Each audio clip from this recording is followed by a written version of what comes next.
Hi, and good morning once again. This is Javier Reyes, registered nurse instructor for Careers Unlimited. In this section, we're going to be covering a very new and exciting topic that I really enjoy talking about because it's something that is very close to my heart, no pun intended. But I'm going to be discussing electrocardiography, and it's a topic that I see as a very dynamic, very mind-opening topic because I always tell my students, if you can understand how your heart functions, you can understand a whole list of things because when the heart works, everything else does. If the heart fails, then you have problems. So we're going to be looking at different areas of the heart. We are going to be discussing the anatomical structures, the anatomy of the heart, the different parts of it, the muscles, the layers, the vessels. But we're also going to be looking at the electrical part of it. You might not be aware, but your heart actually works with electricity. And by understanding the electricity and the flow of electricity and the pattern that it happens, and how important it is for it to happen uninterruptedly and happen on and on for every single second of your life, it's an amazing thing. So when you understand the heart, your eyes are going to open to a whole lot of other things that you're going to see. You're going to see people differently because you see a lot of changes that happen in the exterior part when we look at someone, when we look at their physical function, we can see where the heart has played a major role if it's been impacted or they've actually have a very good physical functioning heart. So we're going to be looking at those topics. Again, it's super exciting. So I hope you stay the course. Do not stop. Your heart does not stop for you, so you shouldn't stop learning about the heart itself. Very exciting and interesting. So we're going to start with chapter one, which is the cardiology, electrocardiography. Where did it come from? I mean, why do we even need to know about this? Why is it important? Every year we make we learn something new about the heart, about health in general, the science behind it, and we get to understand a whole lot of other topics that that come up from the same studies.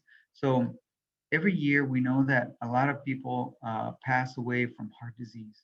But what is heart disease? Why do people die? Why do people get heart attacks? You're going to be learning that and so much more. So it's really important that you learn about the heart, and so that way you can learn how to better take care of yourself. So let me share with you. I'm going to share with you a PowerPoint. That way you can follow along with me, and and we'll be discussing the topics as they come along. All right, so again, chapter one is this EKG course is not a standalone course, but it is part of a bigger course, which is a patient care technician program. This training makes you a better, more well-rounded employee. You're going to have more skills than a typical nurse assistant or even an EKG monitor tech. You are required, first of all, to have a nurse assistant training and be certified to be even function as an EKG technician. And in the most part, now there's some facilities that are willing to hire you if you are an EMT, maybe you have medical assistant training, but you got to have some other kind of background training. That way, hospitals are better to utilize you in different areas, not just as one. So again, the PCT is one of my favorite courses because it really gives you all those marketable skills that you can use in the future, so you can have a lot more opportunities of employment wherever it is that you choose to live. Again, these are skills that are marketable, that you can take anywhere you go, and they're with you for the rest of your life. And by all means, I encourage you to keep on learning. So let's get right into it. So first of all, where does electrocardiography come from? The EKG and the history. We know that since 1918, which is a little over 100 years ago, people have been dying of heart disease. Obviously, in the past, the only way to know that people were dying is that they would compare the corpse, right, the heart.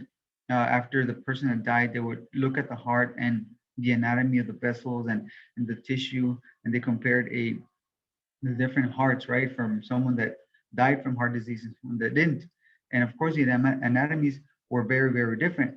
So since 1918, cardiovascular disease has been very, very affecting our communities in a very severe way.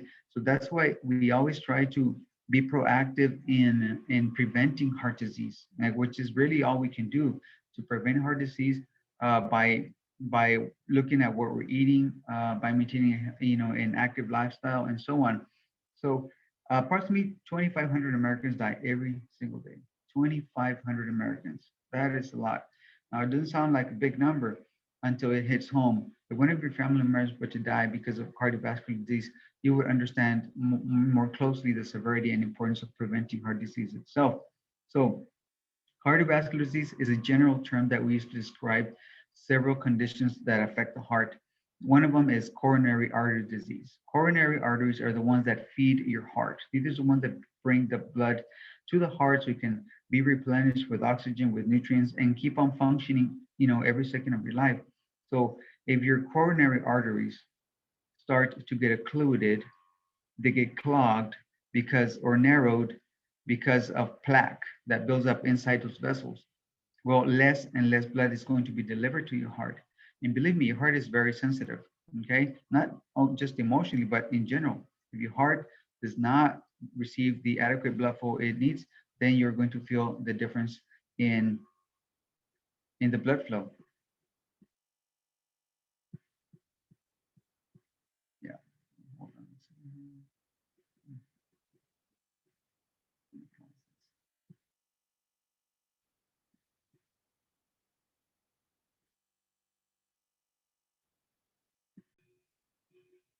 So as I was saying, uh, 1 out of 3 Americans have heart disease. And it is very, very tragic because 1 out of 3 people will eventually suffer a heart attack or what we call a myocardial infarction. We like to abbreviate everything in health and science. So we call it an MI, or short for myocardial infarction, or also commonly known as a heart attack. Now, why does a heart attack happen? Well, we're going to discuss that in our later chapters. But basically, when someone suffers a heart attack, a there is very little or no blood flow to a different part of your heart, a certain part of your heart. So that tissue starts to die and it sends off signals of pain.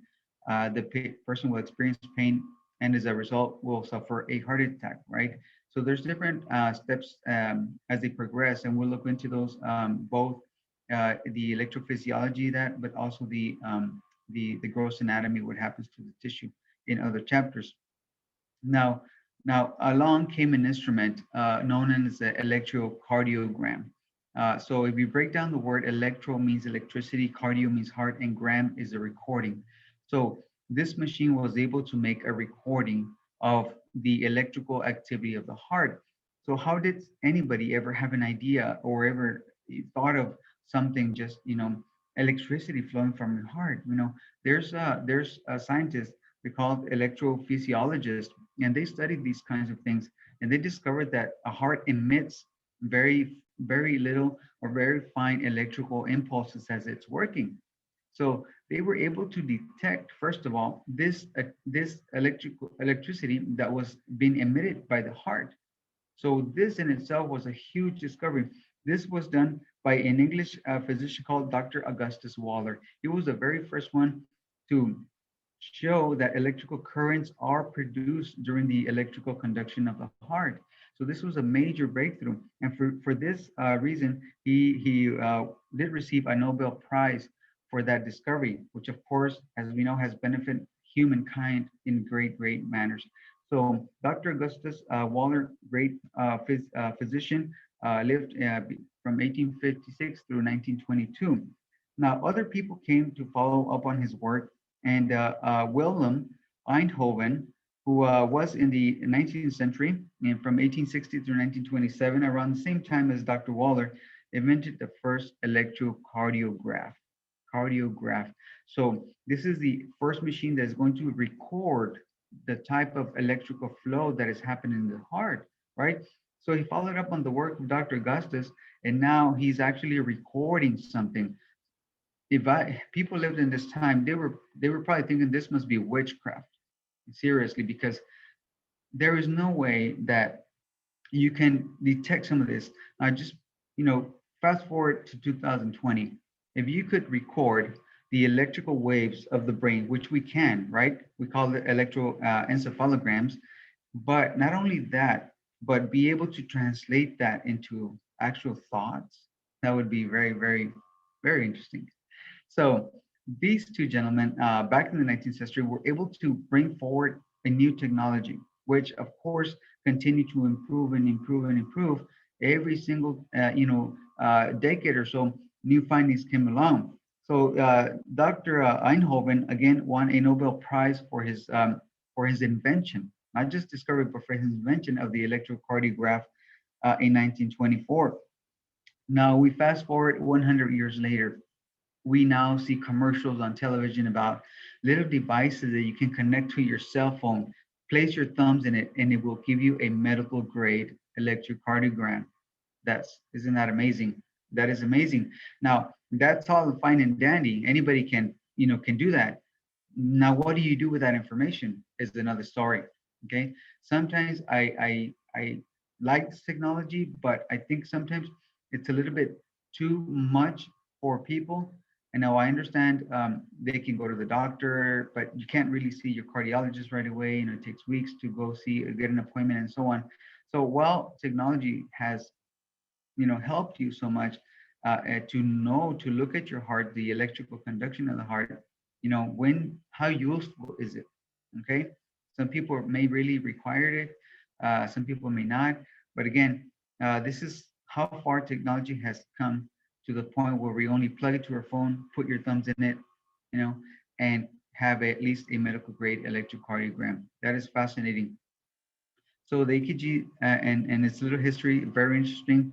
However, very sad, the data that we see now, where people are just dying on a daily basis.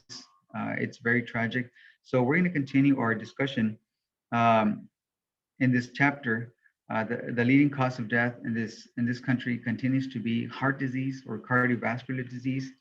Um, and again, thanks to those two gentlemen that made the discovery and the invention of the electrocardiograph, so that we can benefit and humanity can keep on living longer, because that's what it's about. As we improve our lives, we live a lot longer and longer. So let's pause for right now. We're going to continue our conversation in section 1.2, chapter 1 of the electrocardiogram. We resume our conversation in electrocardiography. We are moving on to chapter 1.2. In this objective, we're going to be looking at the uses of electrocardiographs, and who are the people that utilize these tracings, these recordings of the electricity that is being emitted from your heart. So we as healthcare providers, including physicians, your normal regular physician, and then which are called family practitioners. But you also have other individuals. They are specialists in their area. They're called cardiologists. These are individuals that are highly trained in studies of the heart, not just with EKG, but in many other forms. They deal with the cardiovascular system in general. They diagnose and they treat people with cardiac problems in many ways, either the electrophysiology of it, the mechanical function, any cardiovascular or heart disease that we spoke about earlier. These cardiologists are very highly trained and are well prepared to help those people that need management of their chronic conditions. Now, what are the uses of an EKG? Well, the EKG tracings can determine a lot of things about a patient. Believe it or not, this is one of the most important tools that a physician has at their disposal.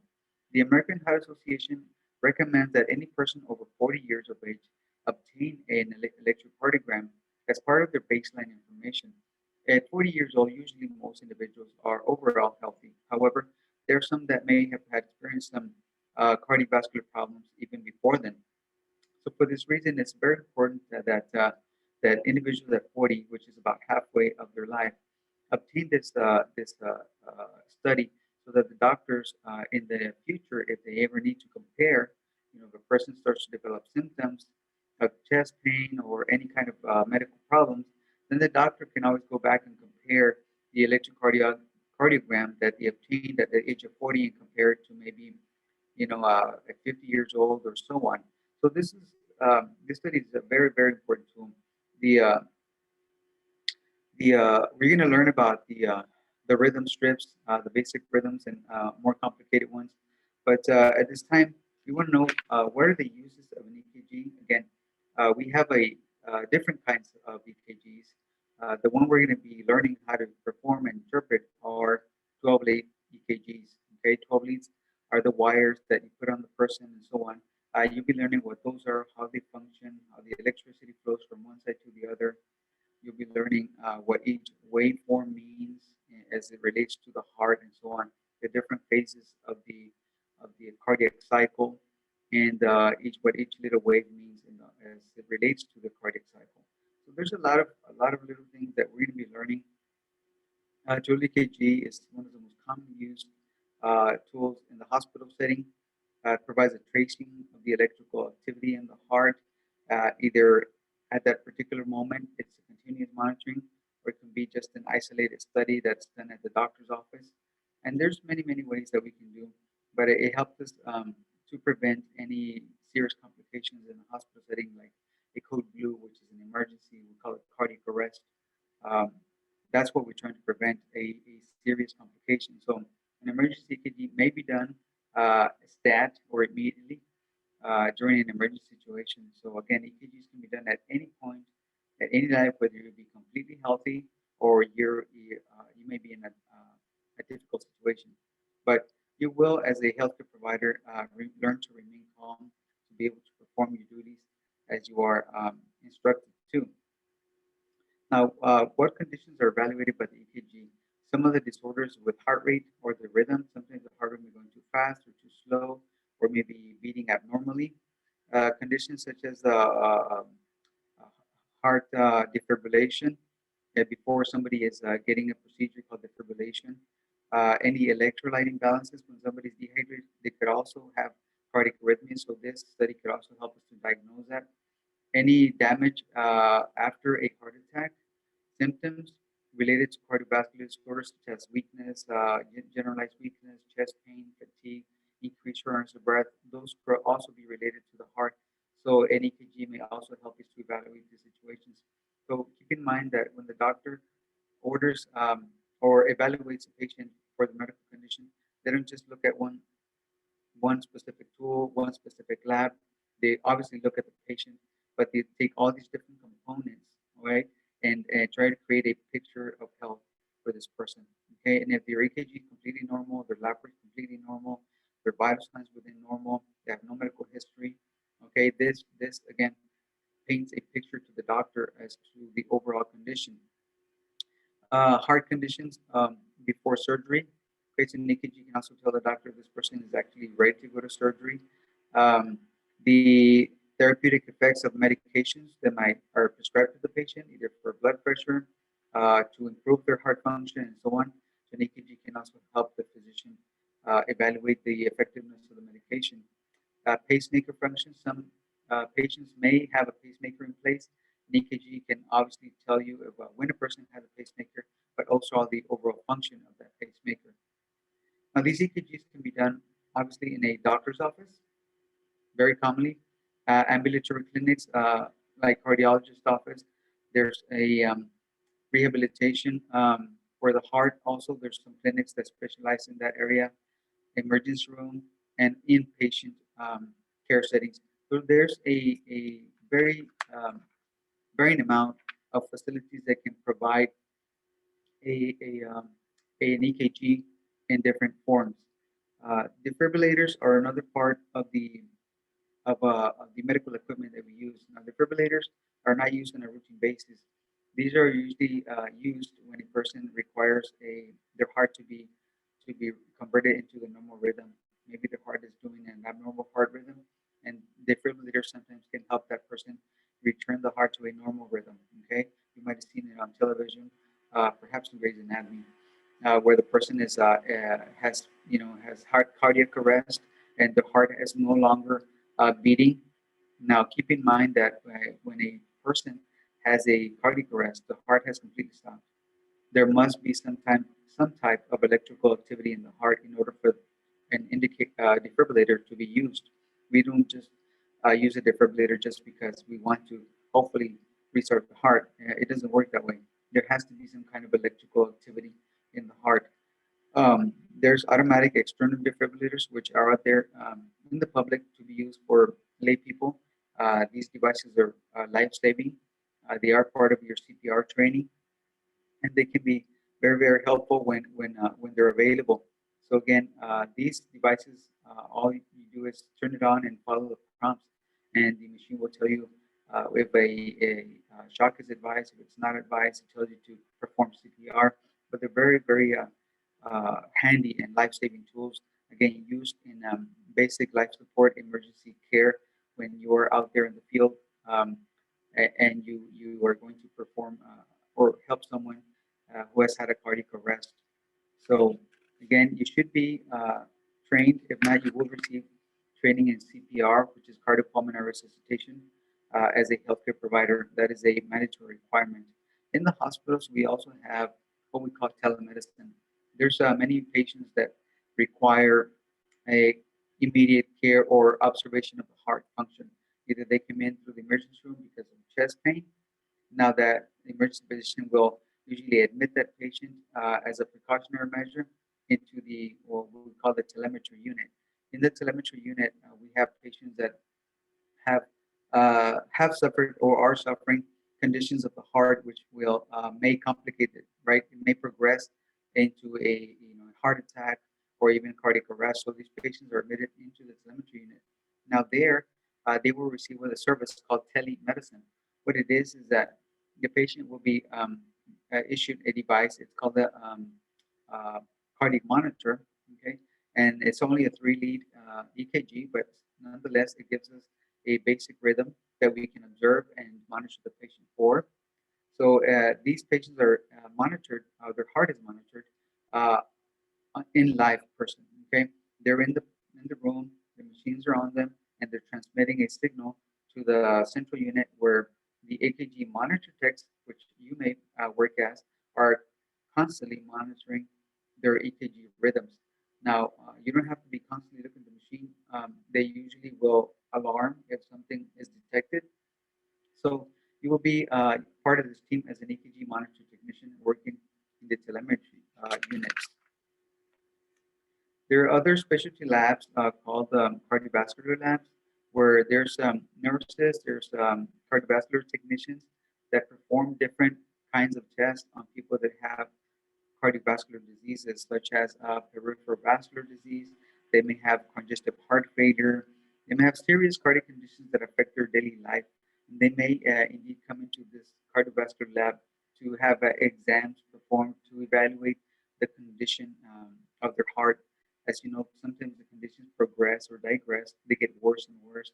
And for this reason, many of them would require a frequent evaluation of their heart, especially because they're usually undergoing different treatments and changes in treatments. So for this reason, they require frequent EKGs, and this could be performed again by a cardiovascular technologist. So an automatic external defibrillator is used to treat what condition?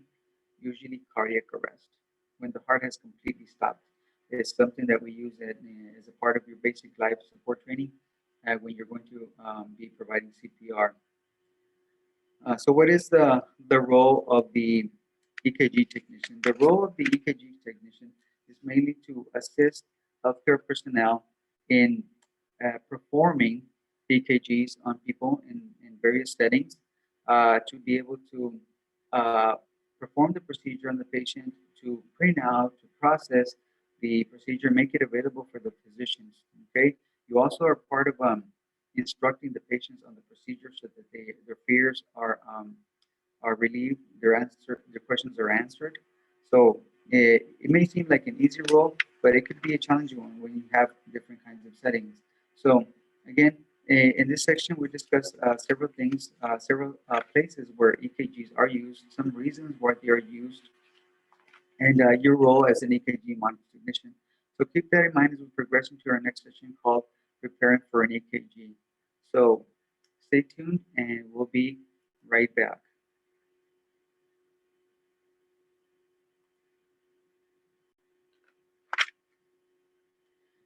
Okay, we continue our discussion in electrocardiography. You learned a little about the history, you learned a little bit about the different settings where you can perform an EKG.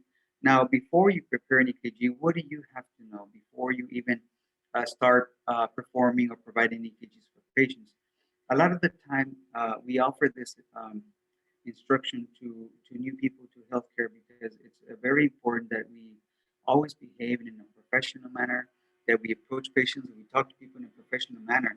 So some legal and ethical issues can come up, and to prevent this, we inform you of the possible complications that can happen, such as HIPAA violations. Now, HIPAA is an acronym, abbreviation for Health Information Portability and Accountability Act.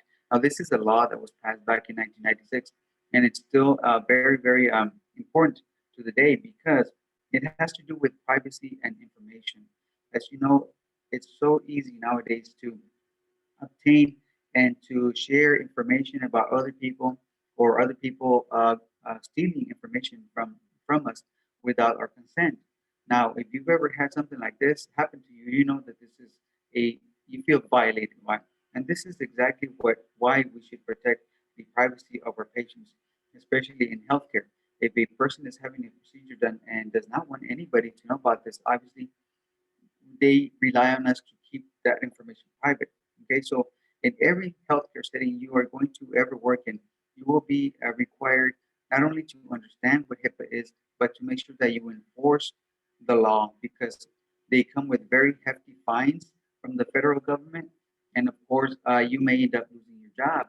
So you have to know what the HIPAA means. Again, it's a law that stands for Health Information Portability and Accountability Act, and that you have to make sure to maintain the privacy of the patients wherever you go. An example of a violation would be you leaving the computer with the patient's information there on the screen. That is a violation. Leaving a patient's chart open for everybody to see. That is a violation. Talking about patients in a public area like a cafeteria, an elevator, anywhere else is a violation. Talking to friends who have no business knowing about your patients is a violation. So again, please make sure to keep patients' information very private. This is what we call ethics. You know, you're always doing the right thing. You practice professionalism by abiding by those standards. We are expected to work in this manner, but abide by those standards and never share information with people that have no business knowing about. This is their confidentiality. Is it a very essential part of our care? Now, if you are ever accused of um, giving information without the patient's consent, sharing information without the patient's consent, then you may be held responsible for that. That is called liability. Liability equals responsibility. So if you are accused, you'll be uh, obviously accused of a violation of HIPAA, but also you've been violating their privacy. So sometimes you have to try and obtain some kind of protection for yourself, such as medical professional liability insurance or something like that. But healthcare professionals are legally responsible for their performance. So if you are a professional and you violate this law, then you will be held responsible to that. It could come with some criminal accusations or again some financial fines, which of course can hurt everybody, including your employers. So keep that in mind. You cannot be talking about people, especially doctors, in a negative way. If you are ever heard, talking ill about a person, says, well, no, that doctor is not very good. I've seen him treat his patients like, yeah, they're not. That is considered slander. Okay, that is against the law, and you can be held responsible for that. You can be taken to court and be fined or sued for slander because you're ruining somebody's reputation, and this may cause them, right, financial gains, so you may be accused of slander. If you ever write something about a person, let's say another nurse or a doctor, things like that, then you can be accused of libel. Libel is writing negative things about someone. Again, it's going to hurt them professionally, financially, and you can be, of course, held responsible for this. Another part of our job is to document. Everything we do has to be documented. Usually, as soon as we complete the task, if we perform an EKG, we must go and document everything that we did. There's certain documentation that is required when you perform an EKG. Some of this may include obviously the patient's identification, their name, their date of birth, their address, and so on. Obviously, we need to identify who this EKG belongs to, the date it was done, any information related to the procedure, any medical history, the results of the test, which of course we don't give to the patient, that's the doctor's role. We documented any symptoms or reasons for the appointment. The patient may have come in to have an EKG because they were having chest pains last week and so on. Any medications they are taking should also be documented. The consent. We have to obtain consent before we even start the procedure. If we do not obtain consent, then we it can be accused of not abuse, but it's not aggression either. It's another word for it. So make sure you obtain consent before you perform any procedure on the patients, either it be written consent, verbal consent, or maybe from a caregiver. If the person doesn't understand English, then it has to be translated to Spanish by someone that can speak Spanish. If the person does not understand or it's a minor, it has to be explained to their caregiver, their family member. Okay, so it's very important that you obtain consent prior to performing the procedure. Patient education and communication, again, is going to be key for success. When we instruct our patients about, what we're doing, what to expect, and what follows afterwards, we can help ease a lot of their nervousness, their anxiety, and really answer a lot of the questions that they might have. So do your part as an educator. Uh, Tell them what they should be expecting, what's going to happen, and so on, so that they're more relaxed. Because believe it or not, when a person is not relaxed and tense, sometimes they get tremors and they're nervous, and this can actually affect your procedure, your EKG rhythm. It's going to be maybe not as clear as it could possibly be. So again, be very aware of those things. Your role as an educator is very important. Critical thinking, problem solving comes into play at times. Now, when you're going to perform a procedure, if there is a specific problem that you run into, please make sure you take a step back, identify the problem, okay? Define the problem, okay? Once you identify the problem, let's say your EKG machine is not turning on, okay? Take a step back, look at the machine, is it plugged in? Or is there paper in it? Is it turned on? Is everything working there? So identify possible solutions to the problem after you identify or define the problem, and select the best solution that you can come up with. Implement that solution and then evaluate the results. Maybe all they needed was maybe the outlet was not working and you change outlets and so on. So again, some of this troubleshooting may come in handy. If it's beyond your scope of practice, then by all means leave it to the professionals. But again, be very professional when you're going to perform your role as an educator and EKG technician. Let's take a quick pause.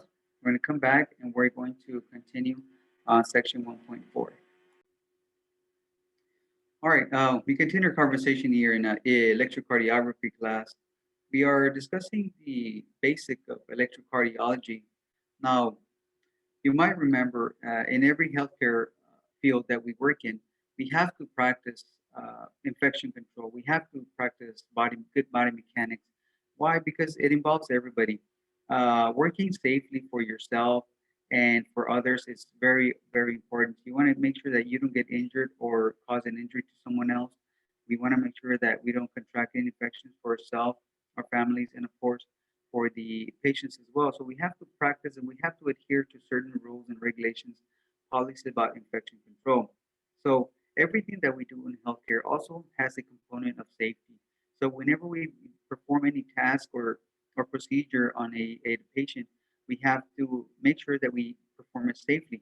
So for this reason, uh, when performing procedures, you must always maintain the patient's safety in mind as well as your own. Follow the general safety guidelines that you've been instructed to follow. These specific precautions as it relates to performing an EKG. So keep that in mind. We make sure that we perform good body mechanics. And what body mechanics means, it's the way you utilize or we utilize our bodies. When we work with patients, we are not expected to lift, a 200, 300-pound person. That's not in our job description. They may require you to be able to lift at least 40 pounds, but not more than that. So how do we keep ourselves safe and our patients safe too? Well, we practice good body mechanics by adhering to the three rules. It has an acronym called ABCs, right? ABCs, A stands for alignment. Your spine, our spine, are designed to stay in a straight line.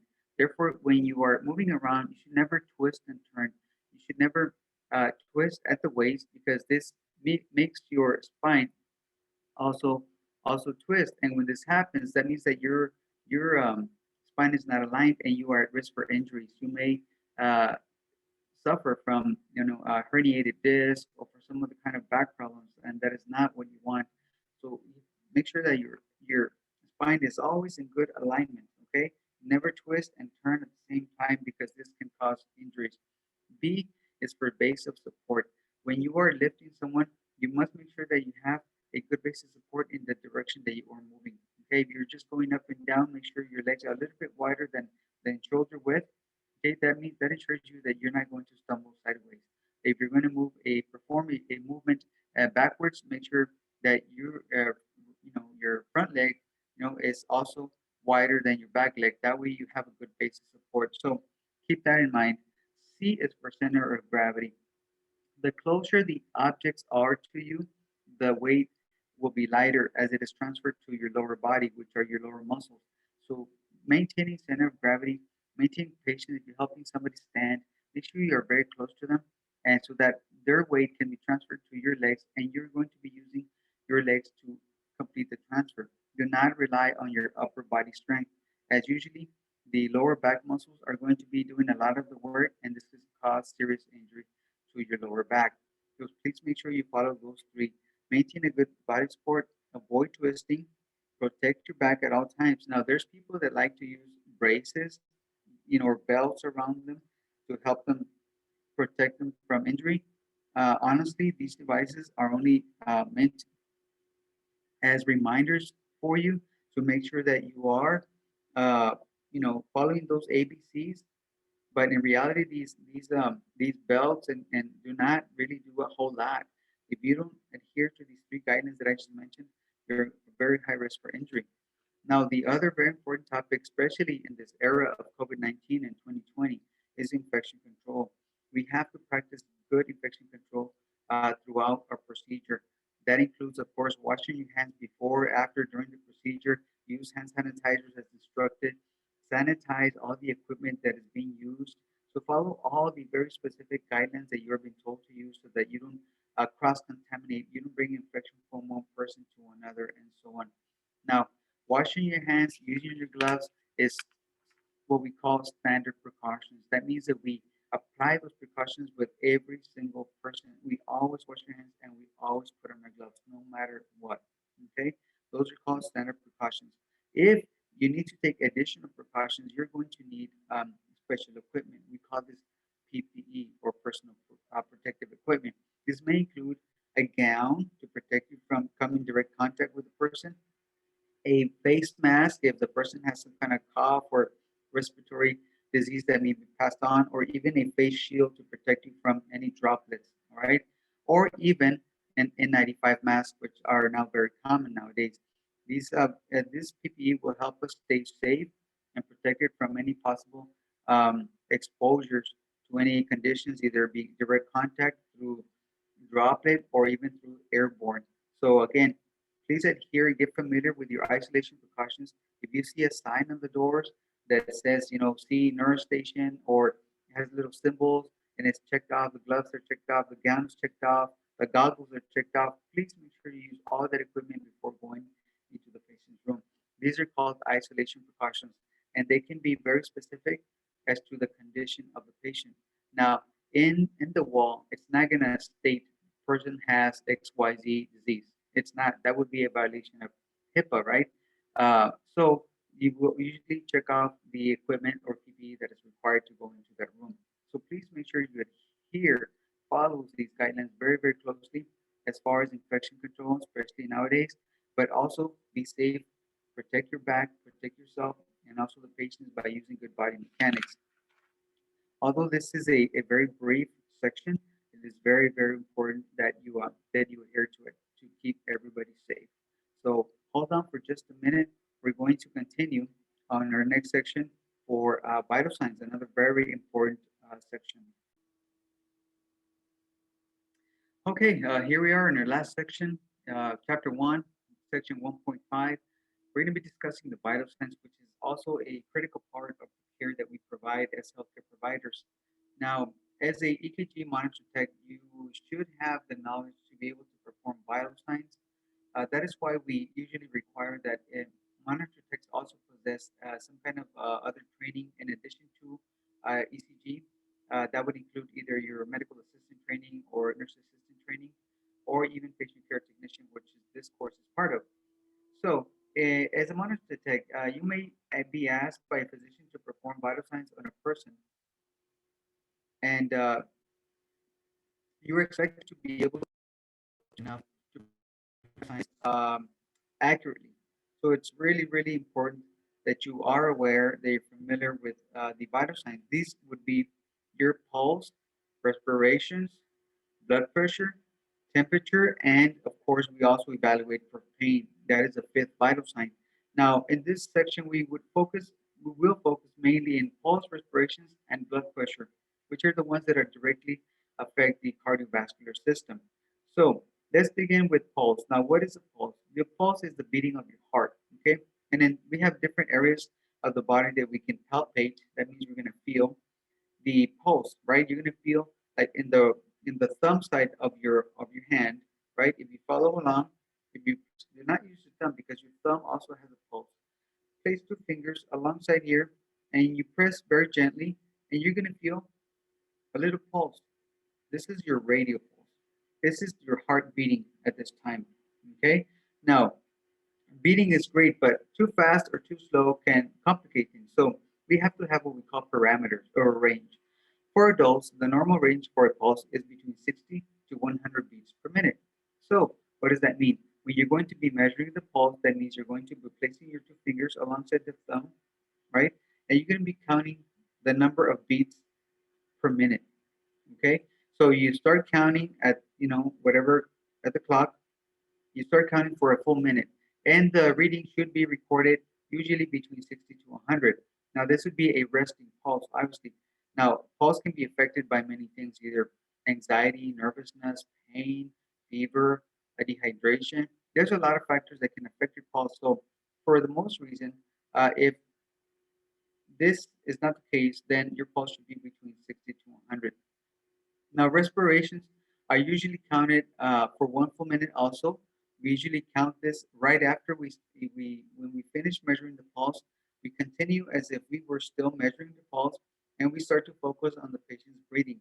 Now, one breath equals an inhalation and exhalation. That is one breath. And we're going to count these for one full minute. So, in order to avoid the person altering the breathing pattern, we try to not make it too obvious that we're looking at their chest rise up and down, as this can make them uncomfortable. Or we can place your hand maybe on the shoulders of some sort, and you can actually see your arm go up and down. All right. So, nevertheless, you should be able to measure pulse and respirations pretty easily. All right. Now, the respirations actually tell us how good your heart is delivering blood to the lungs. Okay. So when your lungs when you're breathing in, you're taking in oxygen, you're exhaling carbon dioxide. This oxygen that your lungs are picking up is transferred into your bloodstream, going into your heart, going back into your heart, and then pumped to all your body.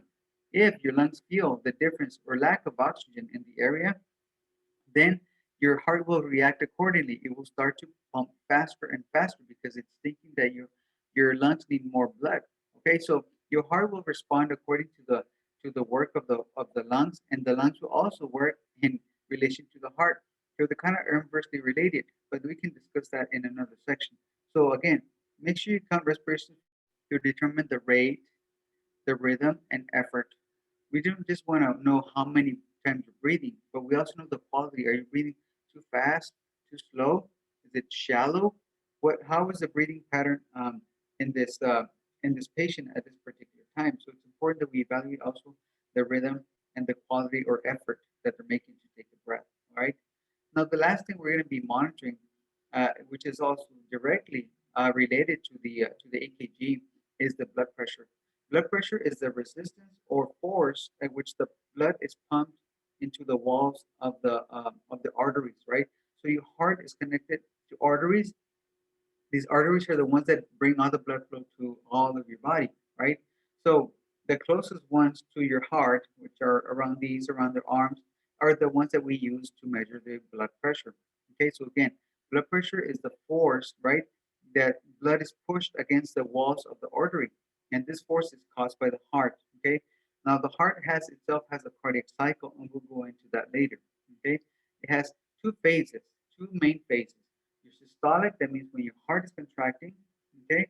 And then your diastolic means when your heart is refilling with blood, and then systolic, and then diastolic, okay? So there is always pressure in your arteries, even when contracting or when it's resting. Okay, so we're going to focus on those two phases when we discuss right now how to perform a blood pressure reading. So again, systolic blood pressure is the blood pressure measured when the left ventricle retracts, and diastolic pressure is when the heart relaxes or refilling. Okay, now if the blood pressure reading is above the normal parameters, which for adults for systolic blood pressure should be between 90 millimeters of mercury and 120 millimeters of mercury. That is a normal systolic blood pressure. Anything below is obviously abnormal or be hypotension. Anything above 120 or 130 is considered pre-hypertension or hypertension. Now, when is a person diagnosed with hypertension? When they have two consecutive visits to the doctor and their blood pressure is above 130 usually. Okay, so again, the physicians understand that the first time the person may be a little nervous. Okay, they're anxious and about fearful to be told that there's something wrong with them. So that kind of increases the nerves and the blood pressure. But after they get maybe second time, they may not be so nervous. So the doctors may, after the second visit, diagnose them with hypertension if it's persisting. Now, there's different kinds of hypertension. You can have essential hypertension, which is just from normal life, all right? And then stress, anxiety, those kinds of things, worries, all that can cause you essential hypertension. Or you can have secondary hypertension, which can be caused by heart failing or kidney fails or some other disease. But we'll focus mainly on essential hypertension in this course, right? Now, to perform blood pressure, you're going to need a device called the sphygmomanometer, and it is composed of different parts. Here I have the gauge or the meter. Okay, now this gauge or meter, as you can see, has numbers on it. All these numbers are in evens. Okay, every little line that you can barely see are even numbers. Okay, so it starts from zero, obviously, at the lower part of the meter that you can see, and then it goes increases up to 20, and then the little line between is 30 and 40 and so on. All right, so this is the gauge, and it's measures in millimeters of mercury. All right, and then you have obviously the valve, which is the one you're going to be opening and closing here, and it has the bladder. Okay, this is the bladder. This is the one you compress to push air into the cup. The cup is the one that we're going to be placing in the patient's arm. Okay, so the cup goes wrapped around the arm, and the cuff usually has to encompass at least 3/4 of the Velcro of the cuff. For example, this is a normal adult cuff. So what happens is that this Velcro right here, this section, okay, has to be this part has to reach at least half or 3/4 of it. If this is right here, barely grabbing onto the Velcro, this is not big enough for the patient. You need a bigger cuff. If it goes around, too many times, more than once around the patient's arm, then it is too big. So having the right cuff is very important. And again, we cover this in CNA training or medical assistant training in the other courses. So that is why you need to be trained in that before you go into ECG monitoring technician. So again, cuff, meter, valve, and bulb. Okay, So these devices come in different presentations. Nonetheless, they're um, they're very essential to our work. We cannot function without this equipment. It's like a hammer to a carpenter. This is our equipment. We're also going to need a stethoscope. A stethoscope is a piece of equipment that we use in healthcare. You see doctors hanging them around their necks, right? This has the earpieces, which these go into your ears, obviously. Okay, it's rubber earpieces here, and they have to go at an angle pointing into your ears. Okay, they're not straight like this. They have to be this way in order to be pointing into your ears. They have the tubing, okay, which connects to the diaphragm. The diaphragm is this part. Now, there's two sections. This is the diaphragm, and this side we call it the bell. All right. Now this we can turn it around and use either side. Just by turning it, you can use this part, right? Or you can turn it around and use this side. Okay. Depending what you're going to be doing it for. For blood pressure purposes, we mainly focus on the diaphragm. Okay. Now, how do we know we have them on correctly? Well, we put them on again. The earpiece is pointing this way inwards into your ear. We put them on, and very gently we tap on the diaphragm. Now here I cannot hear the diaphragm. Okay, if I rotate it, now I can hear the diaphragm loud and clear. Okay, and you can hear like a very small thump, like a little drum beating. So you do it very lightly. You don't want to hurt your ears. So again, we have to make sure that we have understand how to use that equipment. We were going to be performing blood pressure. We have the blood pressure tells us a lot about the function of the heart. Okay, it tells us about something we call cardiac output. Cardiac output. What is cardiac output? Cardiac output is the word that is going to be very essential for you to understand in EKG, because a lot of the things that we discuss are called we discuss it in cardiac output, and it tells us a lot about the heart function. So if a person has low cardiac output, we're going to be learning about the symptoms of low cardiac output, which again, you're going to have to know, very, very closely, just like the vital signs. So cardiac output is the amount of blood that is ejected out of the heart with every heartbeat. Okay, and there's an average of blood that is pumped, and we'll discuss that later. So again, back to measuring the blood pressure. When you're going to be measuring the blood pressure, you're going to know how to obviously locate the radial pulse, which is right here on the thumb side. You're going to need to locate the brachial pulse, which is right here on the inside of your arm, right above the crease, right? You're gonna feel that. You're gonna locate or place the cuff about 2 to 3 inches above the crease. Okay, you want to give yourself enough room, and you're gonna pump that sphygmomanometer or blood pressure cuff. You're gonna pump it up to 180, all right, about 180. You're gonna be very slowly opening that valve, be opening the valve very slowly, and you're going to be listening for the first thump, consecutive thumps. Okay. Now again, this procedure is will be, I put a link up to it on the website so you can watch the video if you haven't. So you're going to very slowly open the valve towards you, and you're going to start to hear the air being released. As it is released, you're going to start to hear thump. Thump is the sound that's made when the blood is hitting the walls of the artery. Thump, thump, thump, thump. That is what you're going to be hearing. Like,